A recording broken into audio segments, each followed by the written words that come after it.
10-year note yields head back towards the lows as the market failed to break back into the old range. Remember that old 260 to 280 range we saw in yields for pretty much the first quarter of this year. After March FOMC, we sort of broke out of that range and we made a valiant attempt to get back up into it and failed miserably. So right now the market heading back lower in yield as demand picks up and buyers step forward. The odd thing here about this move is that while equities are outperforming, the last time equities were this high, 10-year note yields were about 75 basis points higher. So the market really is diverging here from the norm as we see stocks and bonds going up together. I think that the market right now seems very tired, which will give first. I think the fear is that the equities may give first. But as we've seen over the last several weeks, bonds can be bouncy, and right now, while they are on the lows, we could see a piece of data that comes out, or we could see an auction that does poorly that drives yields back higher.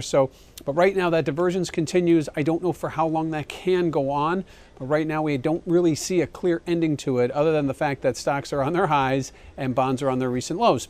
And if you look at the market volatility, you'd expect volatility to start to bid strongly as the bond market sort of goes against the grain and goes against expectations. But really what we're seeing is volatility in a holding pattern. It's off the recent lows, so we're not seeing it crater like we do in the VIX index when we talk about equity volatility, but it isn't really moving higher either, which is a bit of a surprise because when the market goes against the grain, we tend to see volatility start to firm up.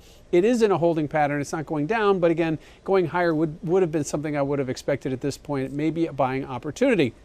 Lastly, let's look at GDP. We got the growth numbers we were hoping for. Strong growth, but no inflation. And the tepid inflation numbers and demand came out. That really is what drove the bond market today. Not so much that the Fed's going to be cutting rates anytime soon, but underscoring their inflation target with the idea that no rate hikes are coming and that the next move will be a cut. This is possibly in the back of everyone's mind because if the growth starts to falter or if some unforeseen event comes, inflation won't be there to save the Fed to say, look, we have high inflation. We can't do anything with our policy. Now inflation a bit softer. So the bond market really watching that. The Fed, I think, is ultimately will keep their hands in their pockets for the remainder of 2019 unless something happens in the second half that we don't see economically. I think that the whole Brexit mess passed over us. I think that the China trade talks, which have some optimism with the meeting next month, and ultimately the numbers, the data here will keep the Fed basically right where they are at that 2.25, 2.5 target range.